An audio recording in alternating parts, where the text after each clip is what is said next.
Hello friends, कैसे हैं आप सभी लोग। आशा करता हूँ आप सभी अच्छे होंगे। पिछली वीडियो में हमने जाना था वायुमंडल के बारे में। वायुमंडल की 5 परतें होती हैं और 5 परतों में से हमने एक परत जो क्षोमंडल होती है उसके बारे में जान लिया था। आज हम जानेंगे समताप मंडल के बारे में और बाकी बची हुई जो परतें हैं उनके बारे में जानेंगे। यहाँ पर जो समताप मंडल होता है वायुमंडल की दूसरी परत होती है और ये 12 से 50 किलोमीटर तक फैली हुई होती है। अगर बात करें क्षोमंडल की जो सीमा होती है, ट्रोपोपॉज जिसे हम कहते हैं, जो सीमा होती है उसकी, उससे 50 किलोमीटर तक ये दूसरी परत जो समताप मंडल होती है वो फैली हुई होती है। अगर आपसे पूछा जाता है क्षोमंडल की सीमा को क्या कहते हैं, ट्रोपोपॉज कहते हैं। और समताप मंडल कितने भाग में फैला हुआ है, तो ये 12 से 50 किलोमीटर भाग में फैला हुआ है। अगर बात करें ओजोन परत किस मंडल में पाई जाती है, तो ओजोन परत इसी मंडल में पाई जाती है। अगर आपको ऑप्शन में दिया है समताप मंडल, तो आप वहाँ पर समताप मंडल ही करेंगे। वैसे आंसर भी इसका यही होता है, ओजोन परत समताप मंडल में पाई जाती है। अगर ये ऑप्शन नहीं दिया होता है तो वहाँ पर हम मंडल भी कर सकते हैं। बादलों और मौसम परिघटनाओं से ये मुक्त परत होती है। अगर आपसे पूछा जाता है कौन सी परत में बादल और मौसम की घटनाएँ नहीं होती हैं, तो ये होती है समताप मंडल। बड़े जेट और वायुयान इसी परत में उड़ते हैं। जो बड़े जेट होते हैं और वायुयान इसी परत में उड़ते हैं, समताप मंडल में उड़ते हैं। क्यों उड़ते हैं? क्योंकि इसमें ना बादल होते हैं और ना मौसम संबंधी परिघटनाएं यहाँ पर होती हैं। 50 किलोमीटर से ऊपर जाने पर तापमान में फिर से गिरावट शुरू हो जाती है, जो समताप मंडल के अंत को चिन्हित करता है। अगर 50 किलोमीटर से ऊपर जाते हैं तो वहाँ पर तापमान में गिरावट शुरू हो जाती है। इससे ये अंदाज़ा लगाया जा सकता है कि वहाँ पर समताप मंडल का अंत होने वाला है। जहाँ समताप मंडल का अंत होता है उसे समताप सीमा कहते हैं। ये क्वेश्चन में ज़्यादातर पूछा जा चुका है कि जहाँ समताप मंडल का अंत होता है उसे क्या कहते हैं, समताप सीमा कहते हैं। या ऐसे पूछ लेता है समताप सीमा किसे कहते हैं, तो हम कर सकते हैं समताप मंडल का जहाँ अंत होता है उसे समताप सीमा कहते हैं। नेक्स्ट यहाँ पर देख लेते हैं, समताप मंडल के बाद परत होती है मध्य मंडल, या इसे मेसोस्फीयर भी कहते हैं। इसकी ऊंचाई अगर पूछी जाती है तो 50 से 80 किलोमीटर तक ये फैला हुआ होता है। कितना फैला हुआ होता है? 50 से 80 किलोमीटर तक ये फैला हुआ होता है। यहाँ तापमान कम होकर -90 डिग्री सेल्सियस तक हो सकता है। जो ये मध्यमंडल होता है इसमें तापमान कितना कम हो सकता है? -90 डिग्री सेल्सियस तक कम हो सकता है। इस परत को अंत मध्य सीमा के रूप में जाना जाता है। किस रूप में जाना जाता है? अंत मध्य सीमा। अगर आपसे पूछा जाता है मंडल को किस नाम से जाना जाता है, अंत मध्य सीमा के नाम से जाना जा सकता है।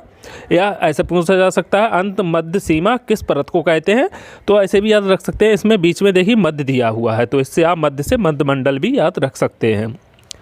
नेक्स्ट परत की बात करते हैं, तो नेक्स्ट परत यहाँ पर है तापमंडल, या तापमंडल को आयन मंडल भी कहते हैं या थर्मोस्फीयर भी कहते हैं यहाँ पर इंग्लिश में। अगर इसकी बात करें तो इसकी ऊँचाई होती है 80 से 700 किलोमीटर तक।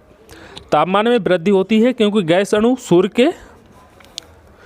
सूर्य के जो ताप होता है और पराबैंगनी विकिरण को अवशोषित करते हैं।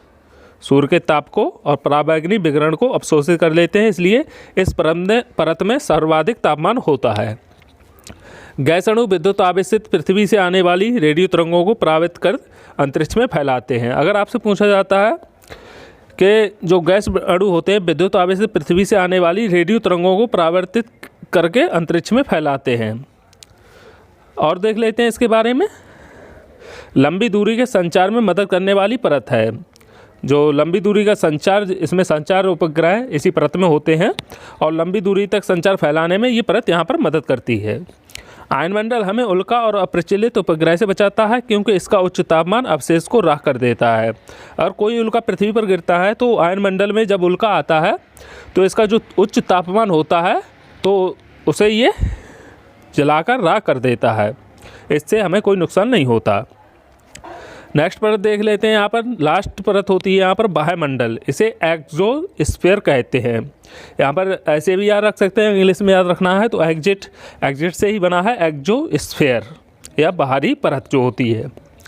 इसकी ऊंचाई होती है 700 किलोमीटर से अधिक। पृथ्वी वायुमंडल की 72 परत है। वायुमंडल की ऊपरी सीमा है। वायुमंडल की सबसे ऊपरी सीमा कौन सी है? वायुमंडल है। और पृथ्वी वायुमंडल की 72 परत है। यह अंत में अंतर्ग्रही अंतरिक्ष के साथ विलीन हो जाता है।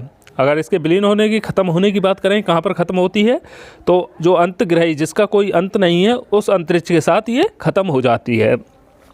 इसमें तापमान की बात करें तो 300 डिग्री से 1650 डिग्री सेल्सियस यहाँ पर इस परत का तापमान होता है। सभी गैसें यहाँ पर अल्प मात्रा में पाई जाती हैं। अगर आपसे पूछा जा सकता है कि गैसें किस परत में अल्प मात्रा में पाई जाती हैं, तो बाह्य मंडल एक्सोस्फीयर में पाई जाती हैं। क्यों पाई जाती हैं? क्योंकि गुरुत्वाकर्षण की कमी से गैस अणुओं का अंतरिक्ष में पलायन हो जाता है। ऐसे भी याद रख सकते हैं। और यहाँ पर जो महत्वपूर्ण वायुमंडल में भूमिका निभाती है, तो वहाँ पर हमारी है ओजोन परत। ओजोन परत वायुमंडल में महत्वपूर्ण भूमिका निभाती है, तो उसके बारे में जान लेते हैं। ओजोन परत के बारे में, पृथ्वी से 19 से 48 किलोमीटर की ऊंचाई तक ये पाई जाती है। समता मंडल में 90% और क्षोभ मंडल में 10% ये पाई जाती है। पराबैंगनी किरणों से ये रक्षा करती है। ओजोन परत किससे रक्षा करती है? पराबैंगनी जो विकिरण होता है उससे हमारी रक्षा करती है। ओजोन में ऑक्सीजन के 3 अणु होते हैं। अगर आपसे पूछा जा सकता है केमिस्ट्री में ओजोन में कितने अणु होते हैं, तो 3 अणु होते हैं। इसका फॉर्मूला होता है O3। रेफ्रिजरेटर, एयर कंडीशनर और फोम पैकेजिंग जो होती है, पैकेजिंग की जो CFC क्लोरोफ्लोरोकार्बन ओजोन के लिए बहुत हानिकारक है। CFC का फुल फॉर्म भी यहाँ पर पूछा जाता है। CFC का फुल फॉर्म क्या होता है? क्लोरोफ्लोरोकार्बन। ये ओजोन के लिए बहुत हानिकारक है। पृथ्वी के वायुमंडल से बाह्य सीमा को अलग करने वाली सीमा रेखा को हम कर्मन लाइन कहते हैं। अगर आपसे पूछा जा सकता है कि पृथ्वी के वायुमंडल से बाह्य सीमा जो होती है उसको अलग करने वाली सीमा रेखा को हम क्या कहते हैं? कर्मन लाइन कहते हैं। क्या कहते हैं? कर्मन लाइन कहते हैं। तो आज की वीडियो में इतना ही दोस्तों। पिछली वीडियो को इतना प्यार देने के लिए आशा है आप इसे भी उतना ही प्यार देंगे। Thank you for supporting.